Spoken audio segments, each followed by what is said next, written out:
नमस्कार, आप देख रहे हैं न्यूज़ वन इंडिया। आपके साथ मैं हूं ऋतु तिवारी। पोखरियाल बुलेटिन की शुरुआत करेंगे इस वक्त की बड़ी खबर के साथ। ऊर्जा विभाग के साथ सीएम पुष्कर सिंह धामी करेंगे बैठक।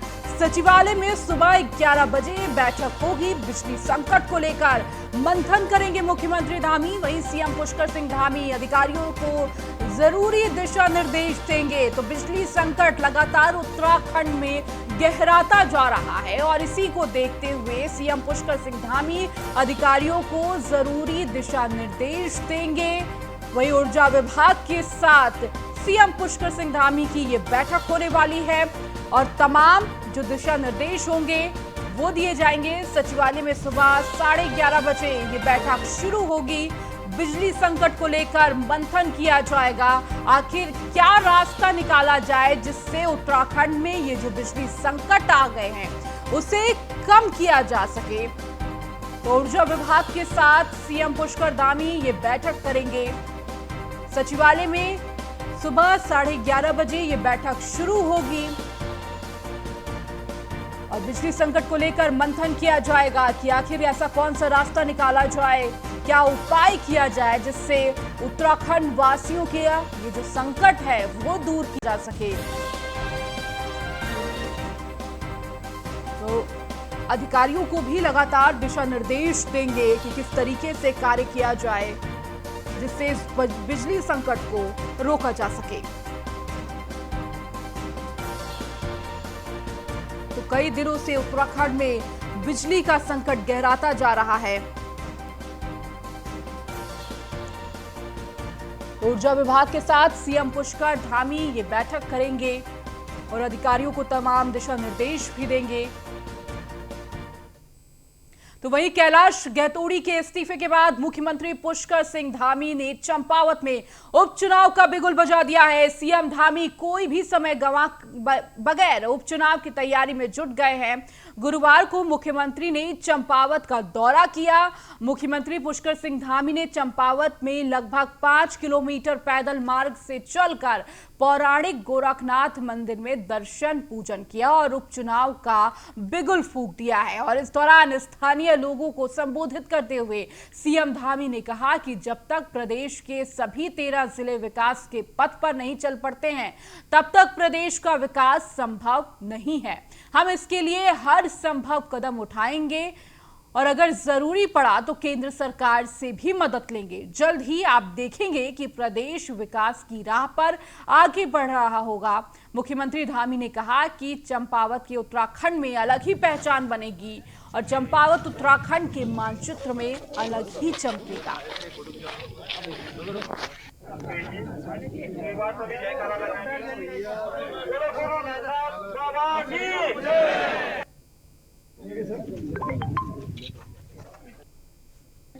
बहुत आभारी हूँ, बहुत धन्यवाद देता हूँ इस क्षेत्र की महान जनता का आभारी हूँ कि वो इतना स्नेह इतना प्रेम मुझे दे रहे हैं, अपना आशीर्वाद दे रहे हैं। मैं हर संभव प्रयास करूँगा कि ये हमारा चंपावत क्षेत्र आने वाले समय में भारत के मानचित्र में इसका एक स्थान हो।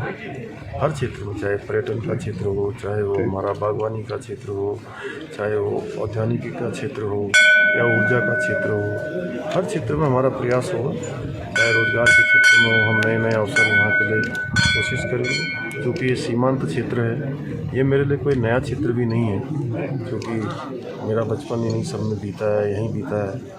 इसलिए अनेकों स्थानों से बहुत सारे अन्य विधायक साथियों के भी प्रस्ताव आए थे, उस क्षेत्र के लोगों का भी आया था। लेकिन मुझे लगता है कि बाबा गोरखनाथ, बाबा गोलियो, हमारे माँ पूर्णागिरी, माँ बहराई, हिंगला देवी, सारे देवी देवताओं का ये आदेश हुआ। उन्होंने ही, मैं समझता हूँ कि यहाँ क्षेत्र की जनता की सेवा करने के लिए मुझे। वही मुख्यमंत्री पुष्कर सिंह धामी का कहना है कि 4 धाम यात्रा सुरक्षित और सफल बनाने और प्रदेश में कानून व शांति व्यवस्था स्थापित करने के लिए वेरिफिकेशन ड्राइव चलाया जाएगा। मुख्यमंत्री धामी ने कहा कि पूरे उत्तराखंड में वेरिफिकेशन ड्राइव चलेगा। उत्तराखंड को कोई शरणगाह नहीं समझे।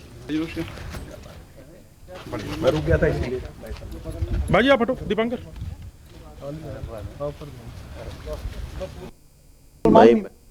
केवल यात्रा के संबंध में नहीं कहा है, और ये चूंकि यात्रा चल रही है इसलिए यात्रा के सीजन में बात आई है।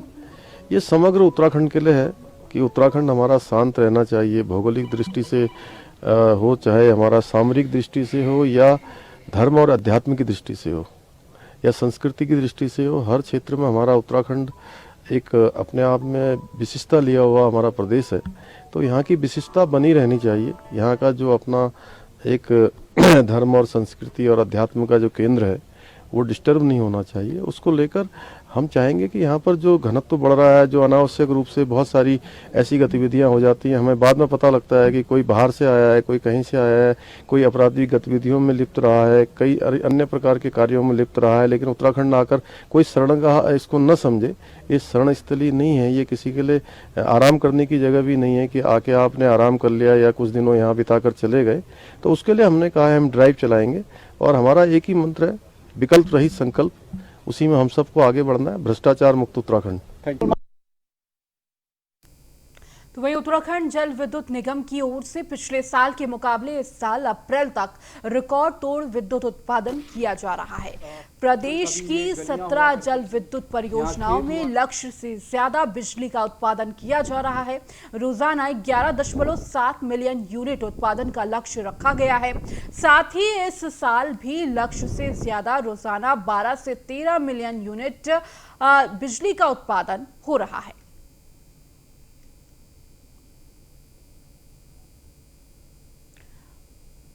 तो यूजेवीएनएल ने पिछले साल रिकॉर्ड तोड़ा था बिजली उत्पादन में। तो 17 जल विद्युत परियोजनाओं में हो रहा है उत्पादन।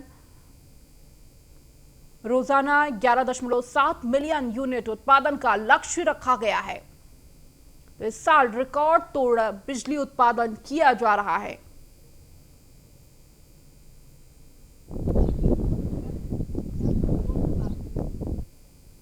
पिछले साल के कंपैरिजन में कोई बारिश की कमी नहीं है, या रिवर्स में जो भी फ्लो है, जो डिस्चार्ज है, जो जल उपलब्धता है, उसमें कोई कमी नहीं है पिछले वर्ष के कंपैरिजन में। और इसीलिए जो पिछले वर्ष के कंपैरिजन में इस साल ज्यादा उत्पादन।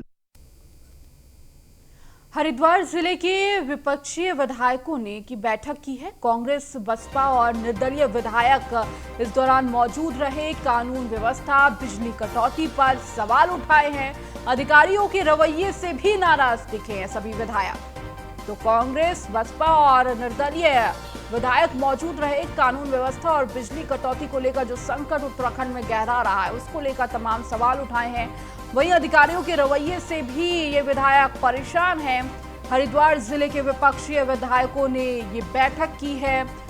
कांग्रेस, बसपा और निर्दलीय विधायक इस पूरी बैठक में मौजूद रहे और इस दौरान कानून व्यवस्था को लेकर, बिजली कटौती को लेकर इन मुद्दों पर बात की, सवाल उठाए। वही अधिकारियों के रवैये से नाराज है ये विधायक।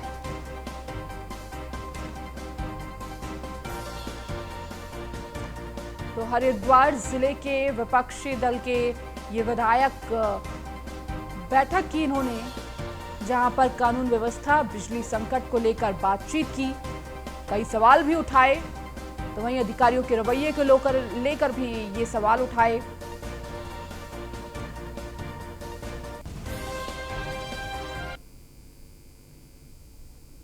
तो हरिद्वार जिले की ये तस्वीरें आपको दिखा रहे हैं, जहां पर विपक्षी दलों के विधायक एकजुट होकर बैठक की। और इस बैठक में जो स्थानीय मुद्दे थे, चाहे वो कानून व्यवस्था को लेकर हो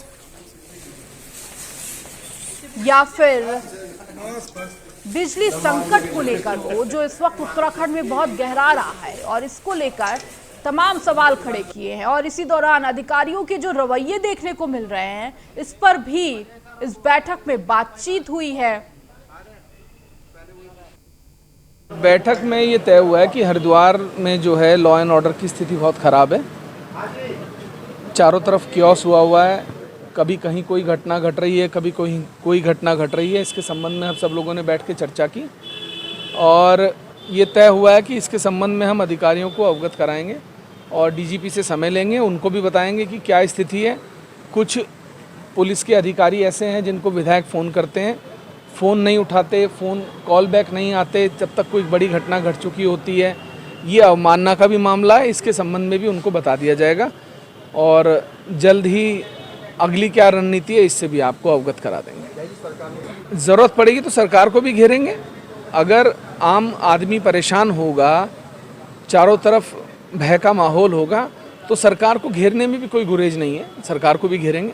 से रिजल्ट आया, हम देख रहे हैं बीजेपी के पक्ष में आया है। उसकी खुशी मनाने की जगह, जनता के लिए कुछ काम करने की जगह हम देख रहे हैं जहां कांग्रेस के विधायक हैं वहां पर जानबूझ के जो है लोगों का, आमजन का और कांग्रेस के जो समर्थक हैं उनका, वर्कर्स का उत्पीड़न किया जा रहा है।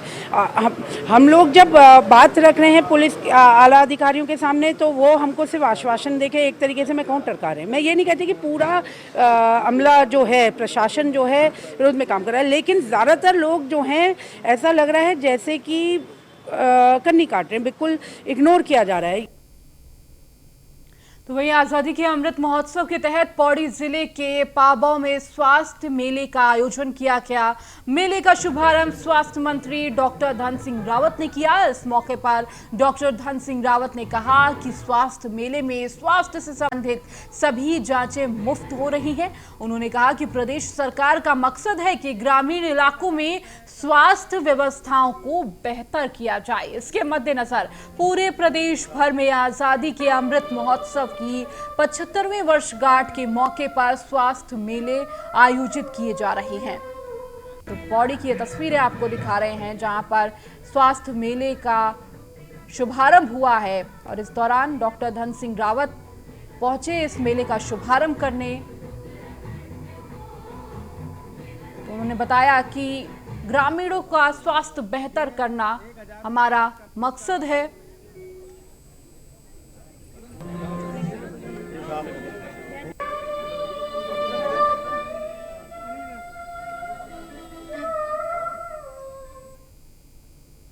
देहरादून में यूकेडी के केंद्रीय अध्यक्ष काशी सिंह एरी ने प्रेस कॉन्फ्रेंस की। काशी सिंह ने बताया कि यूकेडी ने अपनी कार्यकारिणी पूरी तरह से भंग कर दी है और जल्द ही वार्षिक अधिवेशन से पहले नई कार्यकारिणी का विस्तार कर लिया जाएगा। साथ ही उन्होंने बताया कि संचालन समिति के तौर पर पार्टी कार्य करेगी और इसके साथ ही पार्टी अपनी हार की भी समीक्षा करेगी। वो फंक्शनल नहीं है और सही ढंग से सुचारू रूप से काम नहीं हो रहा है और जो दायित्व दिए गए हैं उनको भी सही ढंग से सबने निर्वहन नहीं किया है। इसलिए एक को दो को हटाने के बजाय पूरी कार्यकारिणी को हमने भंग कर दिया है और उसकी जगह पर जब तक नई कार्यकारिणी नहीं बनती है तब तक के लिए एक संचालन समिति बना दी हमने 25 सदस्यीय।